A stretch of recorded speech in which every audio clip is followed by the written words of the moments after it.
चलिए हो गया क्या? Yes sir. Yes sir. तो बेसिकली क्या होगा भैया कि एनोड से क्या हो रहा है, सिल्वर आया और कैथोड किसका था आपका, कॉपर का था, और सिल्वर क्या हो गया, कॉपर के ऊपर डिपॉजिट हो गया। अरे बोलो है ना। तो बेसिकली आप लोगों ने कॉपर के ऊपर सिल्वर की कोटिंग कर दी, that must be known as what, electroplating. जी सर। ठीक है, तो इस टाइप से क्या होता है कि पॉलिशिंग या इलेक्ट्रोप्लेटिंग कराते हैं अपन लोग। पॉलिशिंग अलग चीज होती है और इलेक्ट्रोप्लेटिंग अलग चीज होती है। नेक्स्ट बात करते हैं अपन लोग, नाइट्रिक एसिड डाइल्यूट फॉर्म में ले लिया, इसकी रिएक्शन देख चुके हैं अपन लोग। क्या होगा भैया कि H प्लस यहाँ से मतलब H2 निकलेगा और नाइट्रेट एंड OH में क्या होगा, ऑक्सीजन निकलेगा। सल्फ्यूरिक एसिड वाला केस देख लिया आप लोगों ने, यहाँ पर ये दोनों हो गए आपका। नेक्स्ट मैंने बोला यहाँ पर दिया it is H2SO4 concentrate form में, 50% कंसंट्रेशन, या फिर अमोनियम सल्फेट। तो ये दोनों ही आप लोगों ने रिएक्शन पढ़ी होगी in the preparation of H2O2। तो यहाँ पर क्या होगा, H2 निकलेगा और यहाँ पर क्या होगा, it is a Marshall acid. ठीक है, जो रिएक्शन मैंने पढ़ाई उसके बेस पे यहाँ पर लिखा भी हुआ है। अब बात करें बच्चे अपन सर लोग, एक बार आप ऊपर जा सकते हो क्या थोड़ा? सर वो H2SO4 डाइल्यूट में वो क्यों नहीं बना H2S2O8? डाइल्यूट दिया ना बेटा, तो बेसिकली अमाउंट ऑफ वाटर ज्यादा होगा ना। हाँ सर, बट HSO4 का प्रेफरेंस तो पहले आता है ना। क्या सर HSO4 का प्रेफरेंस तो पहले आता है ना OH से। बात वही है ना, हम सल्फ्यूरिक एसिड नहीं है डाइल्यूट का मतलब ये है कि यहाँ पे वाटर की क्वांटिटी ज्यादा है, सल्फ्यूरिक एसिड कम है। ठीक है, और यहाँ पर सर मैंने हम बोला तो कंसंट्रेट। HCl, सर HCl में फिर आपने Cl2 क्यों बनाए थे डाइल्यूट में? HCl में Cl2 क्यों बनाया था डाइल्यूट में? Cl और OH में देखिए तो Cl आता ना पहले। हाँ सर, फिर HSO4 भी तो पहले आता है ना सर OH से। हाँ सर, बात तो सही है इसकी। कम और बहुत कम का डिफरेंस होगा। नहीं नहीं सुन तो ले, मैं बोलूंगा है ना। देख इसका रीजन बताऊं मैं आपको। सर ये जितने भी डाइल्यूट अपन में लोग, दोनों H प्लस रिलीज हो जाते एक होंगे। सेकंड एक सेकंड, हाँ मैं वही यही बोल रहा हूँ कि बेसिकली क्या है कि H प्लस का डोनेशन है जस्ट बेस्ड ऑन क्या होता है आपका डाइल्यूशन ना। मैंने बोला है कि ये सल्फ्यूरिक एसिड बस एक ही H डोनेट कर पा रहा है, लेकिन सल्फ्यूरिक एसिड दोनों H डोनेट कर सकता है, बोलो है ना, it is dibasic acid ना। हाँ सर। तो कॉमन सी बात है, यदि अमाउंट ऑफ वाटर जितना ज्यादा बढ़ाओगे, डाइल्यूशन जितना ज्यादा करोगे, उतना ज्यादा क्या होगा, आयनाइजेशन की टेंडेंसी बढ़ेगी। सल्फ्यूरिक एसिड की हाई है ना। हाँ सर। जब अपन ने डाइल्यूट ले लिया मतलब large quantity of water, in that case क्या होगा आपका 100% आयनाइज होगा, मतलब दोनों H+ आयनाइज फॉर्म में आ जाएंगे। बट यदि मैंने बोला कि लीस्ट क्वांटिटी ऑफ वाटर है, इन दैट केस क्या होगा, कि सल्फ्यूरिक एसिड बहुत ज्यादा क्वांटिटी में ले लिया, इन दैट केस वो क्या होगा आपका, वो कंप्लीटली आयनाइज नहीं हो पाएगा क्योंकि उसके लिए मीडियम नहीं है आपका। क्लियर है? हाँ sir, thank you sir. Next बात करते हैं बच्चे आप लोग, फैराडे लॉ ऑफ इलेक्ट्रोलिसिस, बहुत ही इंपॉर्टेंट भैया, ध्यान रखेंगे आप लोग, है ना। क्या रिकॉर्डिंग चालू है? चलो चालू ही होगी। तो यहाँ पे लिखा है Faraday first law of electrolysis, लिखा है mass of any substance deposit और liberate at any electrode is directly proportional to quantity of charge pass या इलेक्ट्रिसिटी पास। ठीक है, तो बेसिकली क्या करते हैं बच्चे अपन लोग यहाँ पर कि कितना अमाउंट ऑफ सब्सटेंस लिबरेट हुआ है या डिस्चार्ज हुआ है, ये किस पे डिपेंड करेगा, कितने हमने अमाउंट ऑफ चार्ज को पास किया। तो बेसिकली फैराडे का फर्स्ट लॉ होता है आपका कि वेट जो भी है आपका, that is directly proportional to quantity of charge, that is quantity of charge. अब नेक्स्ट मैंने बोला यहाँ पर Q की जगह ये चार्ज को हम लोग I इंटू टी लिखते, बोलो है ना, करंट इंटू टाइम। तो मैंने बोला यहाँ पर कि दैट मस्ट बी क्या होगा, directly proportional to, it is I into T. जब प्रोपोर्शनलिटी का साइन हटाएंगे हम लोग तो यहाँ पर एक कांस्टेंट आएगा, that is W equals to होगा, it is Z into Q होगा, या फिर मैं बोलूंगा W इक्वल्स टू होगा, it is Z into I into T होगा। कोई दिक्कत भैया? हाँ जी, कोई दिक्कत? नहीं। अब बात करें बच्चे अपन लोग यहाँ पे कि Z क्या है आपका, that is just a constant, इसको बोलते हैं बोल लो इलेक्ट्रोकेमिकल इक्विवेलेंस, और Z मतलब होता है it is equivalent weight divide by क्या होगा, फैराडे। तो इक्विवेलेंट वेट हम लोगों को पता होता है कैसे निकालते हैं अपन लोग, ठीक है। इक्विवेलेंट वेट करेंगे अपन लोग, जो भी आपका एटॉमिक वेट दिया उसमें करना n फैक्टर का डिवाइड करना, और फैराडे चार्ज कैसे निकालेंगे, that is charge on 1 mole electron. तो मैंने बोला 1 फैराडे इक्वल्स टू होता है चार्ज ऑन 1 मोल इलेक्ट्रॉन्स। तो बताइए एक इलेक्ट्रॉन पे चार्ज कितना होता है, 1.602 into 10⁻⁻19 कूलम। हाँ जी। Yes sir. दूसरा मैंने बोला यहाँ पे कि फैराडे मतलब 1 मोल बोला मैंने, तो 1 मोल कितना होता है, 6.022 into 10⁻⁻ कितना होगा 23, तो दैट बिकम्स 1 फैराडे चार्ज। अब कूलम में यदि हम मल्टीप्लिकेशन वगैरह करेंगे तो दैट इज ऑलमोस्ट ये होगा आपका 96500 कूलम, या फिर एग्जैक्ट बोलूंगा मैं दैट इज 96485 या 487 कूलम। ये आपकी एग्जैक्ट वैल्यू होगी। समटाइम क्या होता है आपसे एग्जैक्ट वैल्यू पूछ लेते हैं, और समटाइम ये रहता है कि हम लोग यूज तो हमेशा ये करेंगे दैट इज 96500 कूलम, ठीक है बच्चे। तो ये आपको ये याद रखना है कि 1 फैराडे चार्ज क्या होता है, इट इज 96500 कूलम। अब यदि इन्हीं बेसिस पे हम लोग यदि इन इक्वेशंस को और बेहतर तरीके से लिखना चाहें तो दैट मस्ट बी क्या होगा, it is E upon F into I into T, या फिर क्या होगा, it is E upon F into E, या फिर क्या होगा, it is E upon 96500 IT, या फिर क्या होगा, it is E upon 96500 coulomb. तो ये सभी क्या है, expression of first law of Faraday. अरे बोलो है ना, कोई दिक्कत? तो ये आ गया आपका न्यूमेरिकल पोर्शन, ये आपको बहुत ज्यादा हेल्पफुल रहेगा। समझा क्या भैया, कोई दिक्कत? हाँ जी। Yes sir. अब यहाँ पर क्वेश्चंस कैसे कैसे आते हैं आपको ये बता दो आपको। आपसे पूछ लिया कि वेट कितना लिबरेट हुआ, तो इस पे बेस पे एक हाइपोथेटिकल क्वेश्चन ले लो, चलेगा? अरे बोलो, हाइपोथेटिकल क्वेश्चन ले लो, चलेगा नहीं चलेगा? Yes sir. चलेगा सर। चलो, तो आपसे एक एक्सपेरिमेंट करने का बोला मैंने, और उस एक्सपेरिमेंट में बोला कि मैंने NaCl लिया है किस फॉर्म में, फ्यूज्ड फॉर्म में। NaCl फ्यूज्ड फॉर्म में लिया है, अंडरगोज इलेक्ट्रोलिसिस। इलेक्ट्रोलिसिस कराऊंगा तो कॉमन सी बात है, कैथोड पर कौन सा मेटल बनेगा, कौन सा एलिमेंट आएगा, Na और एनोड पर क्लोरीन। Cl2। अब बात करते हैं हम एक्सपेरिमेंट करते हैं। हमने कितनी क्वांटिटी लिखा, इट डजंट मैटर कितना क्वांटिटी में था, तो मैंने बोला इट इज Na बनेगा आपका at cathode, that must be in solid form, और एनोड पर क्या होगा भैया, एनोड पर होगा आपका Cl2 गैस। अब आपसे क्या कर दिया, ऐसा बोल दिया कि 2 फैराडे चार्ज पास करें हम लोग ऑन फ्यूज्ड NaCl, तो कितना अमाउंट ऑफ सोडियम बनेगा। समझ पा रहे हो? क्वेश्चन क्या है आपका कि how much amount of sodium will be form at cathode by passing 2 Faraday charge on fused NaCl solution. अरे बोलो है ना, समझ पा रहे हो? Yes sir. अब बात करें बच्चे आप लो, क्वेश्चन में दिया क्या है, आप ये पूछा क्या है, आपको निकालना क्या है, अमाउंट निकालना है। किसका निकालना है, सोडियम का निकालना है कि NaCl का? बच्चा इसमें बड़ा कंफ्यूज होता है, Na और NaCl, Na का निकालना है। तो Na का निकालेंगे अपन लोग, तो NaCl का वेट का हमें कभी रिक्वायरमेंट है ही नहीं है, हमें तो बस Na से मतलब है।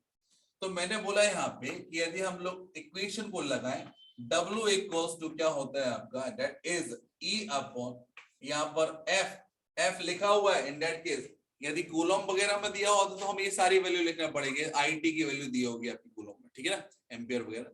अदरवाइज यदि फेराडे में दिया तो वेल एंड गुड है आपका, तो यहाँ पर सोचने नहीं है आपको कितना दिया आपको, that is 2 Faraday, Yes, sir. ठीक है। नेक्स्ट बात करें बच्चे अपन लोग, यहाँ पर क्या होगा आपका, इट इज सर 2 ऊपर आएगा ना? ऊपर है। ये होगा आपका फेराडे। नेक्स्ट बात बोले अपन लोग, चार्ज ही बोला है मैंने, तो यहाँ पर कितना होगा आपका, ये होगा आपका Z, और यहाँ पर चार्ज कितना बोला, इट इज 2 फेराडे चार्ज, ठीक है। तो फैराडे की जगह हम क्या डालेंगे, कभी भी 1 डालेंगे हमेशा। फेराडे की वैल्यू तो फिक्स है ना, इट इज 96500, हाँ वही। ठीक है। तो यहाँ से फेराडे क्या हुआ, कट गया। Yes sir. अब मैंने बोला इक्विवेलेंट वेट ऑफ सोडियम कितना होता है, इट इज 23 डिवाइड बाय कितना होगा 1, yes sir. Yes sir. Multiply by कितना होगा 8, हम्म। कितना वेट आ गया आपका, that is 46 gram. Yes sir. समझा क्या,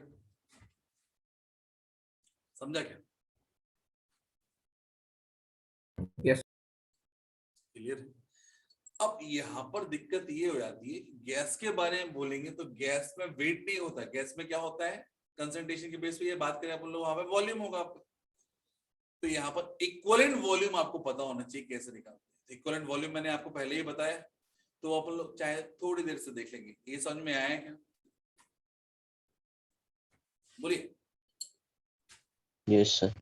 अब ऐसा बोल दिया इन्होंने क्वेश्चन में कि वही सेम क्वेश्चन है, वेट निकालना है। अब यहाँ फेराडे में चार्ज दे देती, उन्होंने कर दिया यहाँ पर I का वैल्यू दे दिया, डेट मस्ट भी क्या हो, आप कुछ वैल्यू दे देगी एम्पियर में, उसके में इतने टाइम तक पास किया तो that time must be return in seconds. Question में गलती क्या करेगा बच्चा, कि यदि आप मिनट्स में दिया या आवर्स में दिया तो क्या होगी, होगी गलती, मतलब वहां पर उसने कर दिया इधर जितना भी मल्टीप्लाई करना था 60 का या फिर कितने का 3600 का, यस सर 3600। ये वाली गलती कर देगा, आवर्स में दिया उसने सेकंड्स में चेंज नहीं किया, ठीक है। दूसरा मैंने बोला कि यहाँ पर यदि उसने बोल दिया कि करंट को पास कर दिया, फॉर एग्जांपल 2 एम्पियर करंट है आपका, और यहाँ पे टाइम जो दिया है, दैट इज टाइम जो दिया है वो दिया आपको 5 सेकंड दिया। अब 5 सेकंड दिया है तो ये हो गया आपका एम्पियर ही मिल गया, करंट ही मिल गया, फेराडे आपको ऑलरेडी पता है, तो यहाँ पर लगा पाएंगे फॉर्मूला, बोलो हाँ है ना, क्या होगा, इसकी वैल्यू अब लिखना पड़ेगी, इट इज 96500 मल्टीप्लाई बाय कितना होगा, 2 हो गया, मल्टीप्लाई बाय कितना होगा, 5 होगा, इसका वैल्यू कितना ऑलरेडी 23, बोलो हाँ है ना, यस सर। आ जाएगा आंसर 23 पे 9650। को छोड़ो। बहुत छोटा अब है। नेक्स्ट बात करें, हाँ जी क्या, बहुत ज्यादा छोटा नहीं हो जाएगा वो? तो तुम्हें क्या करना है, बहुत ज्यादा छोटा तो कितना बनाओगे, ठीक है। 5 सेकंड जानते हो क्या होता है, अरे बोलो क्या एक्सपेक्ट कर रहे हो, खजाना मिल जाएगा आपको, किलो के भाव में चाहिए सर। हाँ किलो नहीं, ग्राम एटलीस्ट। किलो से चाहिए क्या, नहीं किलो नहीं, किलो किसको चाहिए, किलो। गोल्ड नहीं है बेटा, सोडियम, क्या करोगे बना के, ठीक है। ठीक है। नेक्स्ट मैंने बोल दिया यहाँ पर एक बात और बोल दी कि जो करंट है ये 75% एफिशिएंसी मेंटेन कर रही है, तो बेसिकली हमारा जो करंट है वो 2 होगा, 2 से ज्यादा होगा कि 2 से कम होगा, कम होगा। 75% एफिशिएंसी। इन दैट केस क्या होगा कि हम सीधे लिखते हैं इट इज 75 डिवाइड बाय 100, अरे बोलो है ना, तो यदि करंट एफिशिएंसी दिया है इन दैट केस करना पड़ता है उसको हम लोग मल्टीप्लाई भी करते हैं। तो अलग अलग क्वेश्चंस के बेस पे हम लोग अलग चीजें करेंगे। ये समझ में आया कि भैया आप लोगों को फिलहाल में, हाँ जी, बेसिक यूनिटरी मेथड से बस, मतलब हाँ इलेक्ट्रॉन को। और कुछ नहीं है, बस फॉर्मूला तो आपका यही है, बस सलीके से करना, प्रॉपर लिखना और सोच समझ के लिखना कि क्या दिया है और लिख क्या रहे हैं, ठीक है। यहाँ पे जल्दबाजी में क्या होता है, गलतियां हो जाती हैं। तो हमारी क्लास 10:20 तक है ना, याद रखना, ठीक है। जी सर। बता दिया होगा मेरे सर ने, नहीं बताया, नहीं। टाइम थोड़ी बढ़ा के रख रहे हैं हम लोग अभी, है ना, क्योंकि तुम लोग पास टाइम वैसे बहुत कम तो है। क्लास कब खत्म होंगे? तो 10:20 पर मेरी क्लास होगी, उसके 20 मिनट बाद फिर राजीव सर की क्लास होगी, जितना आवर मैं ले रहा हूँ उतने वो लेंगे क्लास, 2 घंटे 20 मिनट की। हाँ सर। ठीक है। चलो अब एक और, यदि इसमें हम लोग कुछ चेंजेस कर सकते हैं अपन लोग, तो मैंने बोला W दिया है, W must be in weight, किसमें होगा, ग्राम में होगा। नेक्स्ट बात करें बच्चे, अपन लोग यहाँ पर लिखा है that is E upon F दिया हुआ है, दैट इज Q। बोलो कोई दिक्कत, सही है फॉर्मूला? Yes sir. वो पता नहीं है फेस का बेटा क्या होगा क्या नहीं होगा। नेक्स्ट बात करें बच्चे अपन लोग यहाँ पर कि इक्विवेलेंट वेट को मैं चाहूं तो लिखता हूं, it is the molar mass divide by n factor into Q, और ये आ गया F। कोई दिक्कत? हाँ जी, ये होगा आपका n फैक्टर। ठीक है भाई साहब?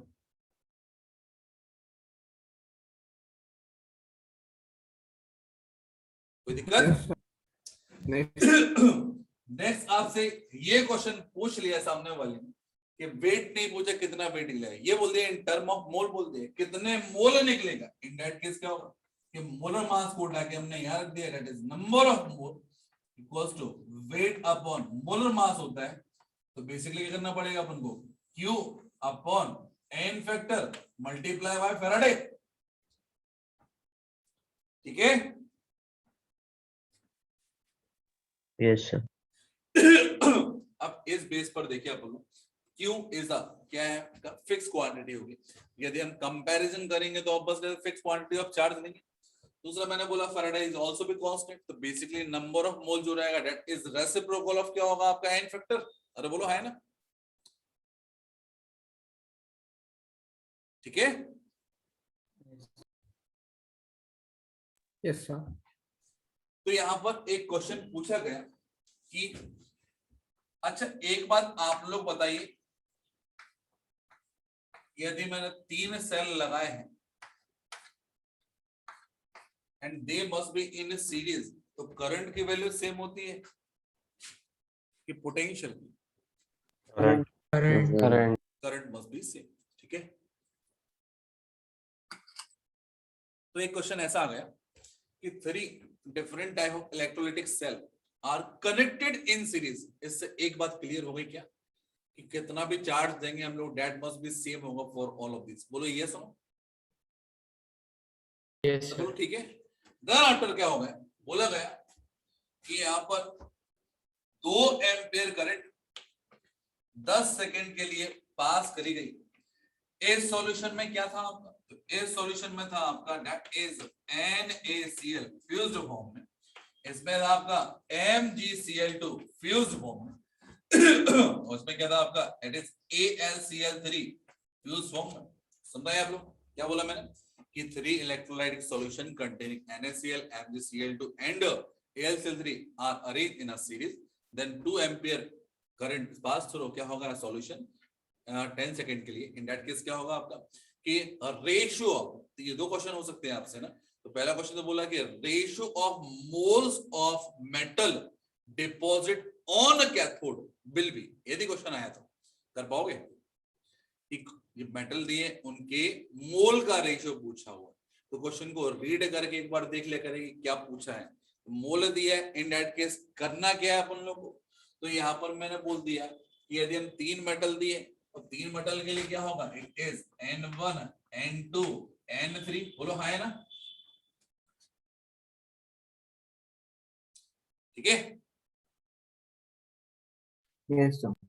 अब बात करें बच्चे अपन लोग यहाँ पर, इट इज Q अपॉन क्या होगा n फैक्टर। सोडियम आयन का बोलो कितना होता है n फैक्टर? सोडियम का n फैक्टर कितना होता है? 1 होता है। तो मैंने बोल दिया इट इज 1 F हो गया। मैग्नीशियम कितना होता है आपका? 2 एल्यूमिनियम कितना होगा? 3 होगा। तो आंसर मस्ट बी कितना? Q by F Q by F Q F cancel होगा, it is 1 by 1 1 by 2 1 by 3, मतलब क्या होगा, इट इज 6:3:2। से यस और नो, दैट इज आंसर। समझा क्या? सर उनका मोलार मास क्या किया है आपने? अच्छा हो गया, समझा सर। मास रिक्वायर्ड थी क्या? नहीं क्या सर। पूछा उन्होंने मोल्स पूछ लिया था डायरेक्टली। तो कभी कभी क्या होता है कि हम वैल्यू वगैरह रखते हैं, तो बेहतर ही है कि क्वेश्चन को पहले रीड कर लो, कि वो मोल के टर्म में दिया होगा ना तो वो और ज्यादा इजी कर दिया सामने वाला। ठीक है, अब सोचो मोल की जगह यदि वो इक्विवेलेंट में पूछ लेता तो कहानी खत्म हो जाती। अरे बोलो है ना, सोचो यदि इक्विवेलेंट में पूछता तो क्या पूछता? 1 1 1 इक्विवेलेंट में तो कभी भी कुछ भी पास करते रहो, कहीं से भी पास करते हो, हमेशा क्या होगा? इक्विवेलेंट तो हमेशा बराबर ही होते ना। अरे बोलो yes sir नंबर ऑफ मोल और n फैक्टर यदि मल्टीप्लाई कर देंगे दैट बिकम्स इक्विवेलेंट। तो ये क्या होगा आपका? इट इज चार्ज अपॉन क्या होगा? फैराडे। अब चार्ज जितना पास करेंगे उससे डिपेंड करेगा आपका चार्ज सबके लिए सेम है। दैट केस क्या होगा कि n इक्विवेलेंट भी सबके लिए सेम हो जाएगा और फैराडे क्या है? कांस्टेंट है। समझा क्या? हाँ जी, Yes. इसी की बेस पे बात करें बच्चे को।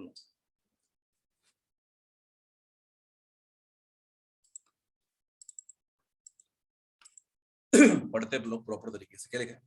Mass of any substance deposit or liberate at any type of electrode is directly proportional to quantity of charge pass. तो यहाँ पर लिखा है it is W equals to क्या है आपका? W is directly proportional to क्या Q होगा? एक कांस्टेंट ले लिया that is Z, that is known as what? Electrochemical equivalence. Q की जगह मैंने चाहे तो IT लिखता हूँ।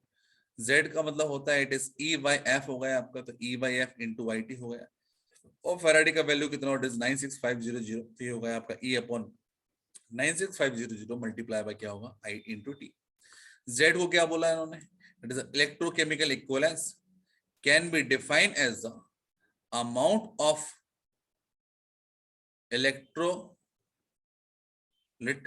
electrolyte charge, amount of electrolyte discharge on passing 1 coulomb charge। कोई दिक्कत भैया? हाँ जी, 1 कूलम चार्ज है तो 1 कूलम चार्ज है तो Z बिकम्स क्या होगा आपका? M W। यस तो वेट ऑफ क्या होगा? इलेक्ट्रोलाइट डिस्चार्ज होगा आपका by passing 1 coulomb charge is known as what? Electrochemical equivalence. Sir वो तो ये होना चाहिए ना, amount of number of equivalence होना चाहिए ना वहाँ पे। हाँ, इक्विवेलेंट वेट होना चाहिए ना, अमाउंट ऑफ इलेक्ट्रोड्स ना। अरे Z को डिफाइन करूंगा तो Z को डिफाइन करने के लिए करूंगा Q को वैल्यू 1 रख दूंगा। अच्छा वैसा, ओके ठीक है सर। नहीं समझा? तो Q को वैल्यू रखने के लिए 1 करने के लिए करना पड़ेगा 1, मतलब 1 कूलम।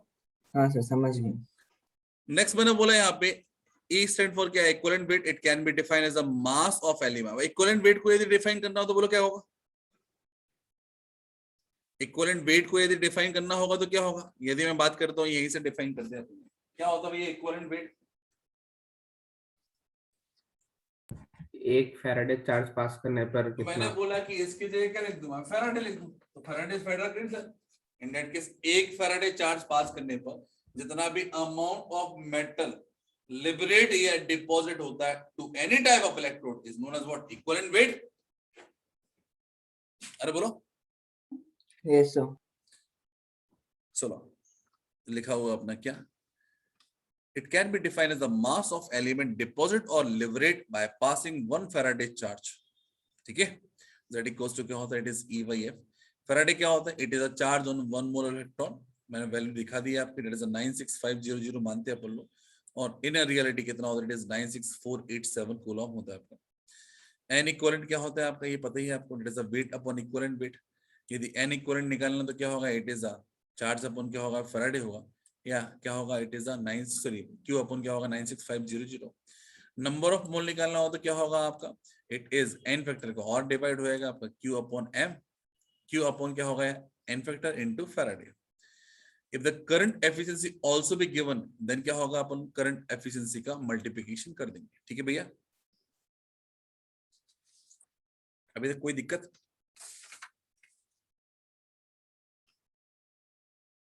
हाँ जी। नहीं सर।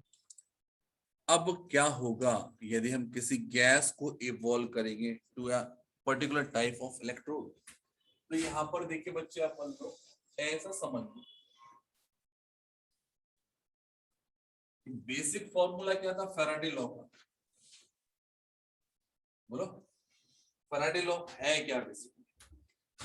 तो फैराडे लॉ है W बराबर होता है E into I into T divide by F। बोलो है ना? ये W स्टैंड फॉर व्हाट, क्या है W?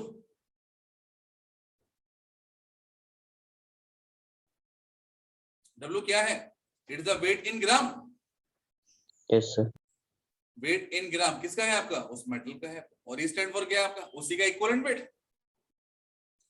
अब यदि गैस ले ली मैंने और गैस में मैंने बोल दिया कि इसके लिए वॉल्यूम निकालना है तो वॉल्यूम ऑफ गैस निकालूंगा, तो यहाँ पर यदि वेट लिया तो इक्विवेलेंट वेट, तो वॉल्यूम लिया तो यहाँ पर क्या होगा? That must B equivalent volume. अरे बोलो हाँ है ना? समझ पा रहे हो? चलो इसको रीड करते हैं बोलो, है ना? रीड करो, एक मिनट में आ रहा हूं।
चलिए देखा क्या आप लोगों ने? तो यहाँ पे लिखा है आपका गैसेस इलेक्ट्रोलाइटिक प्रोडक्ट के लिए यदि हम लोग देखें फैराडे का फर्स्ट लॉ क्या होता है? मैंने gas is evolve an electrode then volume of gas evolve to the electrode. तो लिखा आप लोगों ने वॉल्यूम इक्वल्स टू क्या होगा? Equivalent volume into Q by F। तो यहाँ पर लिखा है कि volume of gas evolve at electrode at STP, और यहाँ पर लिखा है इक्विवेलेंट वॉल्यूम ऑफ गैस। तो सबसे इंपॉर्टेंट चीज यही है कि इक्विवेलेंट वॉल्यूम आपको निकालना आना चाहिए। अरे बोलो, तो इक्विवेलेंट वॉल्यूम का फॉर्मूला जो दिया है वो चाहो तो दे सकते हो आप लोग। यहाँ पे क्या होगा भैया? It is volume, equivalent volume divide by molar volume. अरे बोलो हाँ है ना? समझ रहे हो क्या बोला मैंने? Equivalent volume divide by molar volume. Do you know it is the volume of 1 mole of gas at हाँ, sir. STP। Yes, sir. तो क्या बोला? Equivalent volume divide by molar volume, and equivalent weight divide by क्या होगा? Molar weight, molar mass. ठीक है?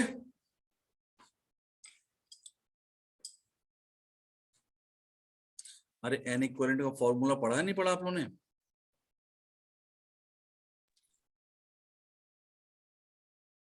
कर Yes, सकता हूं sir. ऐसे? तो सिंपल बात करें बच्चे अपन लोग, यहाँ पे बाय यूजिंग दिस फॉर्मूला हम क्या कर सकते हैं? इक्विवेलेंट वॉल्यूम निकाल सकते हैं। और कुछ गैसेस के इक्विवेलेंट वॉल्यूम हम परमानेंटली याद ही कर लें। इसमें से जो गैसेस मैंने यहाँ पर लिखी है उनके वॉल्यूम तो आप एज इट इज याद कर लो, ज्यादा सही रहेगा। मैंने बोला यहाँ पे इक्विवेलेंट वॉल्यूम ऑफ ऑक्सीजन निकालना है। इक्विवेलेंट वेट ऑफ ऑक्सीजन क्या होता है? इसका atomic weight divide by n factor. बोलो एटॉमिक वेट कितना होता है आपका? 16 डिवाइड बाय कितना होगा? 2। मतलब क्या होगा equivalent weight of oxygen? It is 8। और मोलर मास कितना होता है ऑक्सीजन का? It is 32। कितना होगा? 1/4। 1/4 को मल्टीप्लाई करेंगे कितना होगा? It is 5.6 litre. अब इक्विवेलेंट वेट जैसे फिक्स होता है ऐसे इक्विवेलेंट वॉल्यूम में क्या होगा? फिक्स होगा। मतलब ऑक्सीजन के लिए आप एटलीस्ट याद रखेंगे इट इज कितना होगा? 5.6। बोलिए। Yes, sir. Yes, sir. Next मैंने बोला इक्विवेलेंट वेट ऑफ हाइड्रोजन कितना होगा आपका? हाइड्रोजन का वेट कितना होता है? It is 1। एन फैक्टर भी कितना होता है? 1। कितना होगा आपको? 1। मोलर मास कितना होता है हाइड्रोजन का? 2 होता है आपका। तो 2 का डिवाइड कर दिया, कितना है? 11.2। तो ये क्या होगा, equivalent volume of hydrogen. Chlorine का वेट कितना होता है 35.5 डिवाइड बाय एन फैक्टर 1 होता है आपका, और मोलर मास कितना होता है, इट इज 71 डिवाइड कर दे, ये भी हाफ आया, तो यहाँ पर भी कितना है आपका 11.2। तो ओनली अकेला ऑक्सीजन ही इसमें 5.6 होता है, वैसे मैक्सिमम में क्या होता है 11.2 आता है। अदरवाइज बेहतर ये है कि उस टाइम पे जो दिया है उसके बेसिस पे अपन लोग कर लें। ठीक है भैया, हाँ जी। तो यहाँ पर दिया हुआ फैराडे का सेकेंड लॉ क्या होगा जब Q को कांस्टेंट कर दिया जाए। अरे ब्रो, तो यदि मैंने बोला कि Q को ही कांस्टेंट कर दिया तो यहाँ पर क्या होगा आपका कि दैट बिकम्स Q कांस्टेंट। अब Q कांस्टेंट हो गया आपका, फॉर्मूला क्या है आपका कि W इक्वल्स टू है आपका, it is E upon F, और Q को कांस्टेंट कर दिया, in that case W is directly proportional to E हो जाएगा कि ये तो कांस्टेंट है और ये भी कांस्टेंट है, बोलो है ना। Yes sir. मतलब बेसिकली बात करें बच्चे आप बोल लो, it is W1 upon E1 equals to W2 upon E2। अरे बोलो हाँ है ना। ये दो अलग अलग कंडीशन पे कंपेयर करा जाए, ये अलग अलग एलिमेंट के लिए कंपेयर करें तो क्या होगा, W1 upon E1 equals to क्या होगा, W2 अपॉन E2। सही है।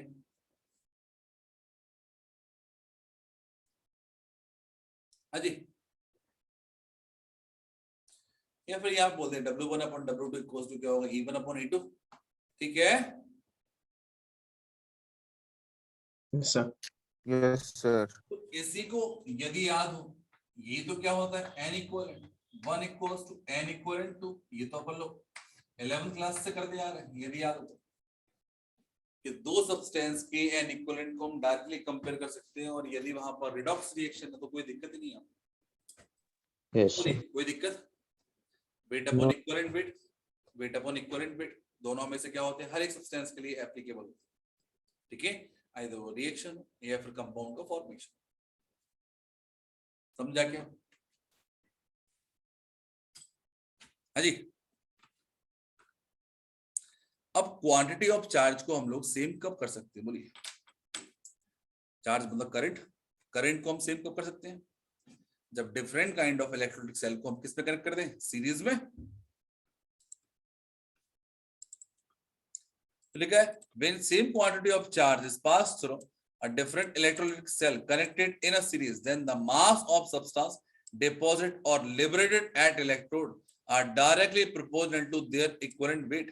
मतलब क्या होगा भैया, it is W is directly proportional to E, या फिर molar mass divide by n factor, या फिर मैंने बोला कि W1 अपॉन E1 करूंगा, W1 अपॉन W2 करूंगा तो E1 अपॉन E2 आएगा, और डेट में भी रिटर्न है Z1 अपॉन Z2, क्योंकि डिवाइड बाय F जो रहेगा वो क्या होगा, कैंसिल आउट होगा।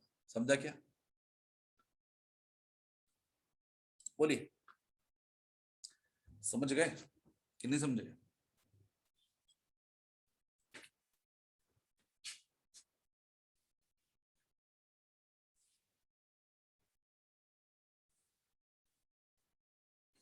समझ रहा है बच्चों? Yes sir. कि ऊपर से निकल रहा है?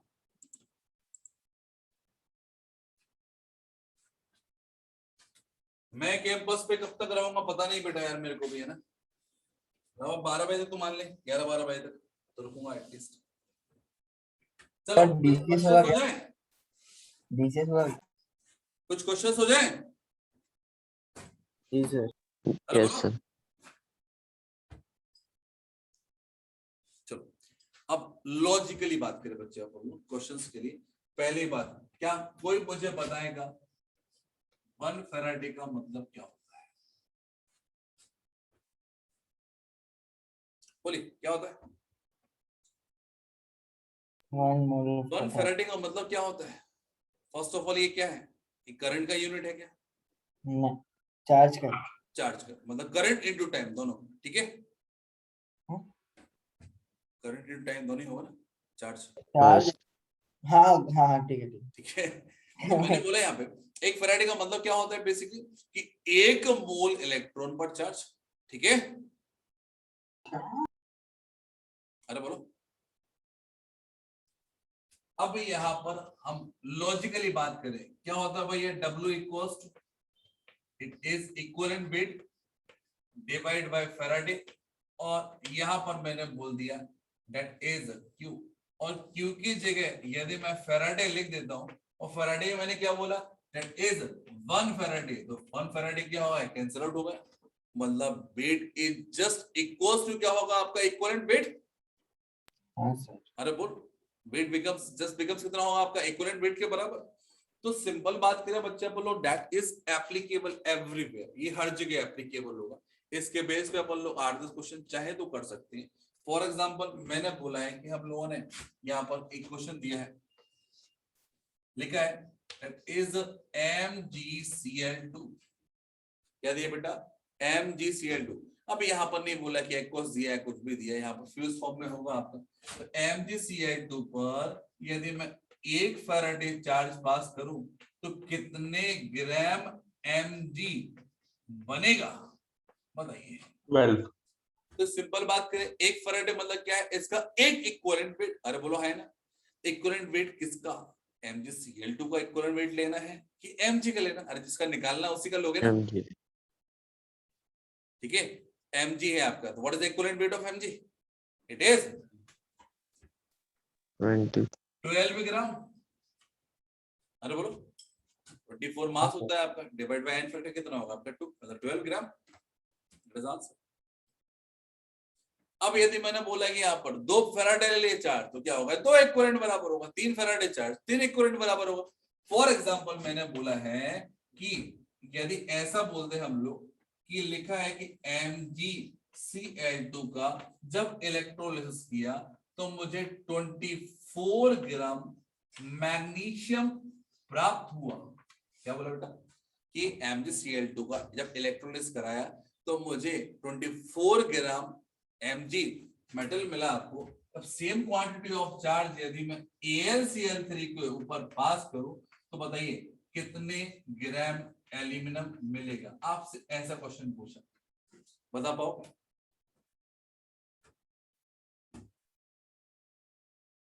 हाँ जी, क्वेश्चन समझ में आया क्या आप लोगों को, मैंने क्या बोला, हाँ सर, यस सर, ठीक है। तो मैंने बोला कि on electrolysis of MgCl2 certain amount of charge क्या कर दिया, मैंने पास कर दिया, इससे क्या होगा, 24 ग्राम ऑफ क्या होगा आपका मैग्नीशियम मिला। यदि सेम क्वांटिटी ऑफ चार्ज को यदि हम AlCl3 पर पास करते हैं तो कितने ग्राम एल्यूमिनियम मिलता, 27 ग्राम। तो बात करें बच्चे आप बोल लोग यहाँ पर, अब क्या करना है अपन को, फर्स्ट ऑफ ऑल इक्विवेलेंट के बेस से बात कर ले, इक्विवेलेंट के बेस से बात करें बच्चे अपन लोग, तो अभी फिलहाल में डिवाइड करने में बहुत ही आसान है ना, लॉजिकल थोड़ा सा और टफ भी क्वेश्चन दे सकता था, फिलहाल के लिए बात करें अपन लोग क्या होगा। तो मैंने बोला कि शुरुआत तो हमारी कहां से होगी, आपकी इक्विवेलेंट वेट से, अरे बोलो है ना, अब सेम क्वांटिटी ऑफ चार्ज पास कर दिया है इस पे और इस पे, तो यहाँ पर लॉ कौन सा एप्लीकेबल हो रहा है, फर्स्ट वाला कि सेकेंड वाला, Second. सेकेंड वाला। जब चार्ज सेम होता है तो यहाँ पर क्या बोला था आप लोगों ने कि N इक्विवेलेंट बराबर N इक्विवेलेंट, मतलब W अपॉन E बराबर W अपॉन E, बोलो है ना। तो यहाँ पर मैंने बोल दिया ये मैग्नीशियम के लिए होगा, दैट इज फॉर एल्यूमिनियम, अरे बोलो यस और नो।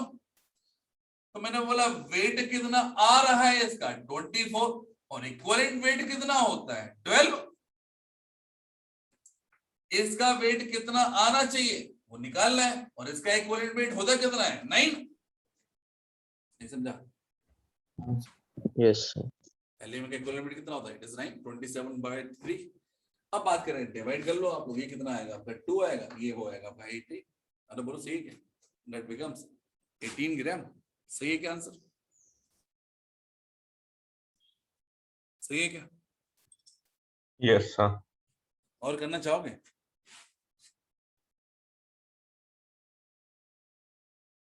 बोलो और करना है, अच्छा, लिखा हुआ Na2SO4,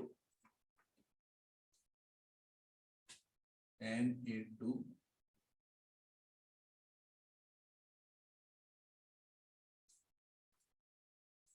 fused form, Na2SO4 undergoes electrolysis, undergoes electrolysis. thereafter बात करें बच्चे अपन लोग, यहाँ पर बोला है कि वेट निकालना है किसका, सोडियम का, by passing 0.2 Faraday charge. 0.2 Faraday charge. याद क्या रखना है, यहाँ पे NaCl दी नहीं दिया, सोडियम एक बार नहीं दिया, ऑलरेडी कितनी बार दिया है, 2 बार दिया है, बोलो हाँ है ना, Yes, sir. बताइए. तो यहाँ पर 0.2 फैराडे चार्ज पास करने पर कितना वेट लिबरेट होगा या डिपॉजिट होगा सोडियम का, सोचो.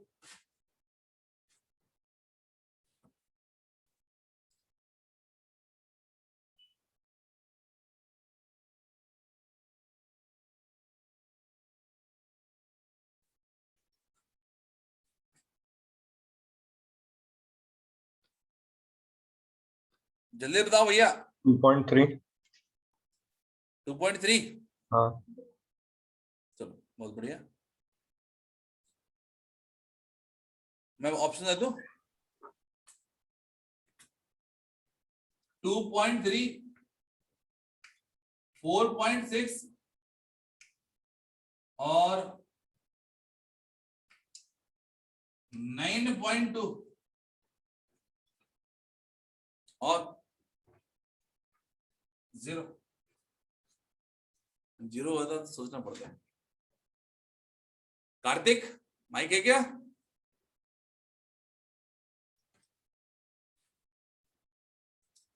चलो एक बात करें तुम. अजी आपसे क्या बोला गया है क्वेश्चन कि इसका इलेक्ट्रोलाइज कराया, अरे बोलो है ना. और क्वेश्चन किसके बारे में पूछा है, इसके बारे में पूछा, बोलो है ना.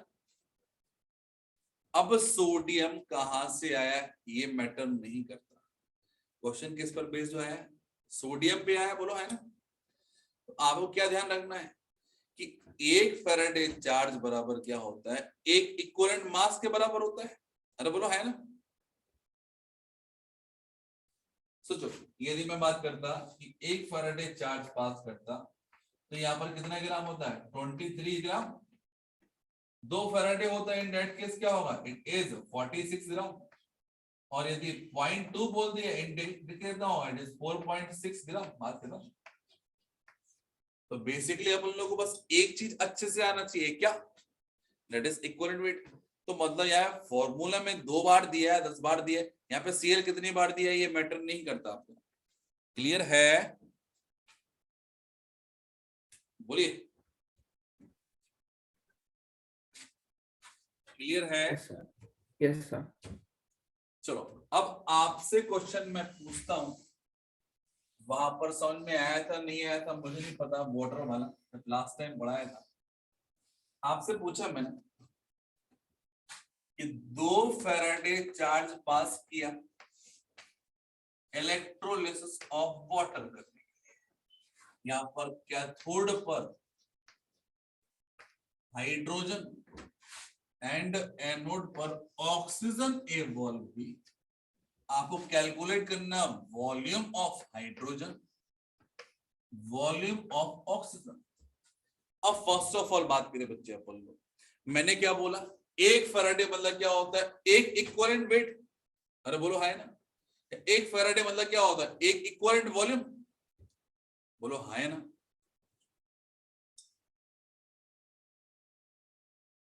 Yes sir. तो बात करें बच्चे अपन लोग, यदि मैंने बोला फैराडे है, यदि हमें समझ में आता है कि 1 फैराडे का मतलब क्या होता है, एक इक्विवेलेंट वेट या एक इक्विवेलेंट वॉल्यूम के बराबर होता है आपका. तो first of all what is the equivalent volume of hydrogen, 11.2. 11.2 जो आपने याद किया. मतलब 1 फैराडे चार्ज पास करूंगा तो 11.2 होगा, 2 फैराडे चार्ज पास करूंगा तो कितना होगा, बोलो. It is 2 times of 11.2 becomes कितना होगा, बोलिए. 22.4 लीटर. ऑक्सीजन वाला केस देखे अपन लोग, ऑक्सीजन का इक्विवेलेंट वेट कितना होता है, इक्विवेलेंट वॉल्यूम कितना होता है, इक्विवेलेंट वॉल्यूम 5.6. 5.6. मतलब 1 फैराडे में 5.6 होगा, तो ऑब्वियसली बात है कितना होगा आपका, दैट इज 2 into 5.6 मतलब कितना होगा 11.2। और ये तो बड़ी कॉमन सी बात है, यदि बात करें हम लोग H2 यदि इलेक्ट्रोलाइज करेंगे तो बस divide by quantity of hydrogen and oxygen के बीच में क्या होगा 2:1 का रेशियो होगा। बोलो हाँ है ना, either in term of mole देख लो और इन टर्म ऑफ क्या होता है वॉल्यूम देख लो। तो इन दोनों की क्वांटिटी में देखिए आप लोग हाइड्रोजन जस्ट डबल अमाउंट में बनेगा एज कंपेयर टू ऑक्सीजन। समझा नहीं समझा?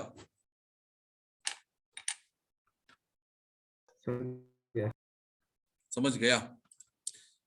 चलो देख क्वेश्चन और करके देखेंगे अपन लोग। चलिए यहां पर बोला है उन्होंने पहला question, calculate charge on 1 gram ion of N3 minus in coulomb. तो 1 ग्राम आयन का मतलब 1 मोल आयन होता है। बोलो है ना, ग्राम एटम, ग्राम मॉलिक्यूल, ग्राम आयन सभी क्या होते हैं 1 मोल को रिप्रेजेंट करते हैं। फैराडे में चार्ज कितना होगा बोलो? 3 फैराडे। 3 फैराडे चार्ज होगा। चलो यहाँ पे बोला आपको how much charge is required to reduce them. मैंने बोला Al3 प्लस को Al में रिड्यूस करने के लिए कितना चार्ज की रिक्वायरमेंट होगी। 1 मोल दिया है, इन दैट केस मोल में चार्ज होगा। कितने इलेक्ट्रॉन आएंगे आपके? 3 मोल इलेक्ट्रॉन आएंगे। Yes, sir. 3 मोल इलेक्ट्रॉन आएंगे आपके, कहां पर आएंगे? लेफ्ट हैंड साइड में। तो बस पता चार्ज कितना लगेगा आपका 3 मोल फैराडे इलेक्ट्रॉन का चार्ज, सॉरी 3 मोल इलेक्ट्रॉन का चार्ज, दैट मस्ट बी क्या होगा 3 फैराडे।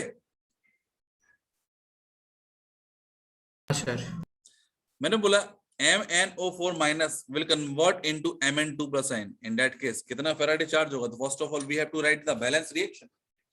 तो मैंने बोला यहाँ पर लिखा है इट इज MnO4 1 माइनस ही दिया ना, कन्वर्ट हो रहा है आपका किसमें Mn2 प्लस में। अब यार ये बताओ रिडॉक्स बैलेंस करना आती है तुम लोग को हाफ रिएक्शन मेथड से?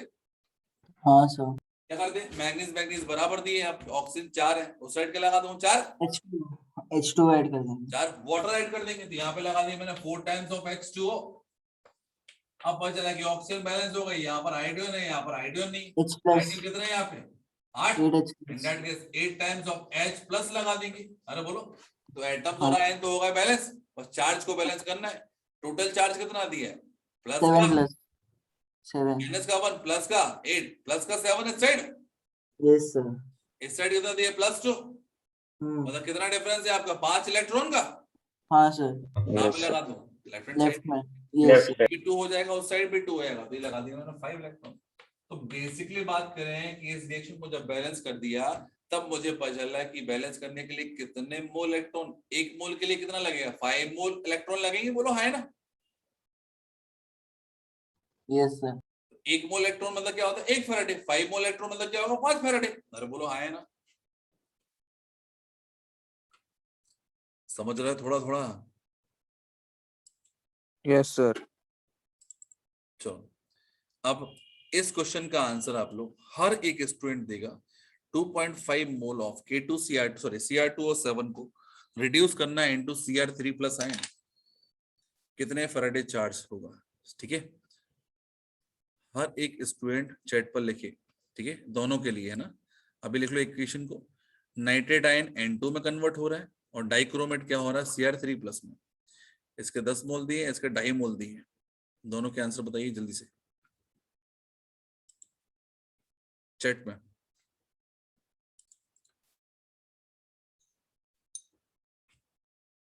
चलो पहला वाला हो गया, रिडॉक्स करना आता है, बैलेंस करना बोलिए क्या होगा 5 Cr2O7 2 minus plus 14 times of H plus yes sir. plus 6 electron gives 2 times of Cr3 plus हाँ plus 7 times of water। बोलो सही है क्या? Yes sir. तो 1 मोल के लिए 6 फैराडे, कितने मोल है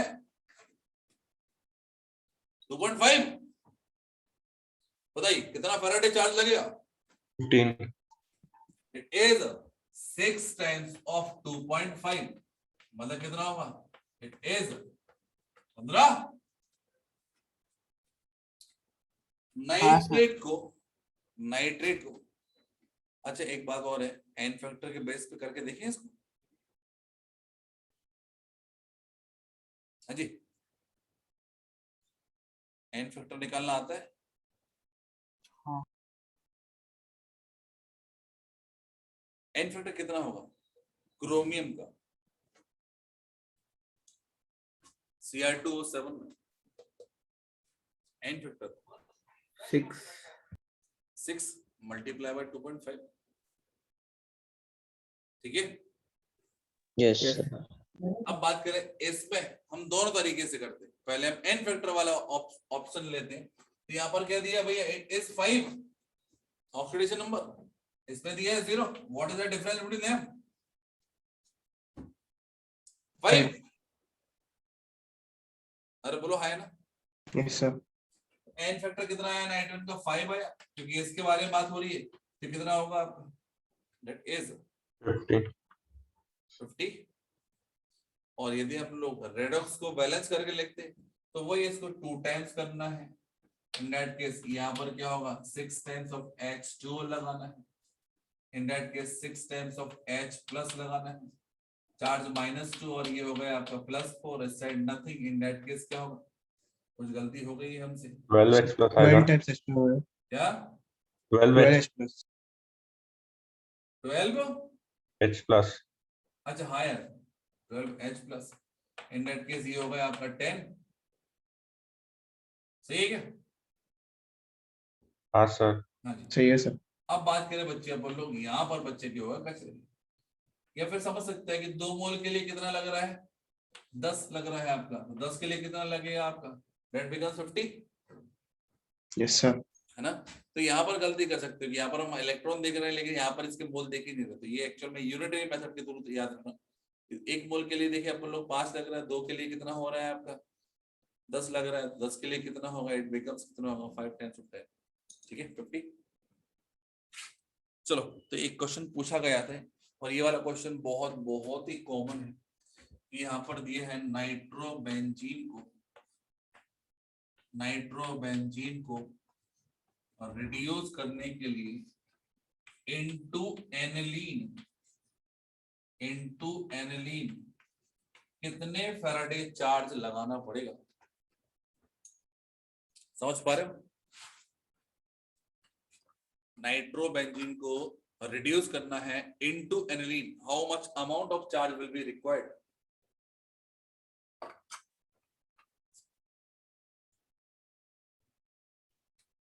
तो फर्स्ट ऑफ ऑल एक प्रॉपर तरीके से रिएक्शन को लिखना चाहिए हमें। ये रिएक्शन जो मैंने लिखी है अभी फिलहाल में, ये एन फैक्टर के बेस पर नहीं चलेगी, ठीक है? इसमें कंफ्यूज हो जाओगे। तो बताइए आप लोग कर रहे हो कि मैं कर दूं? हाँ जी,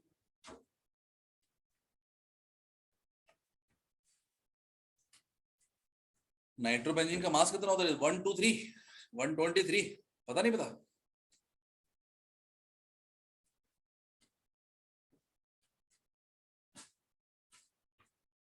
$77 + 60 नहीं 16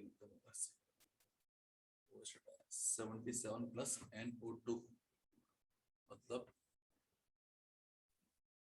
62 में से और 16 निकाल दो 48 50।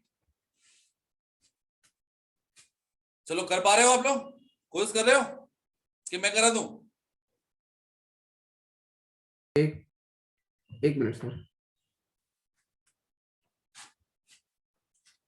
PHNO2 से बन रहा है PHNH2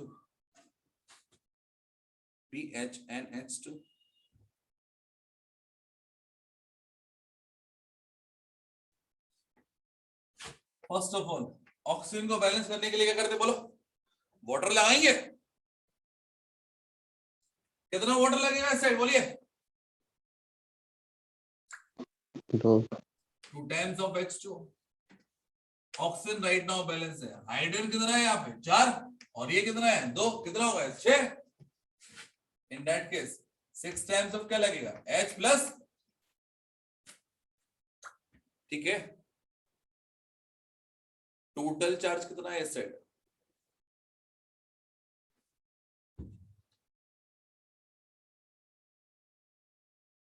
बोलो। 6 प्लस 6 और इस side 0 in that case charge को बैलेंस करने के लिए कितने इलेक्ट्रॉन लगा दूं?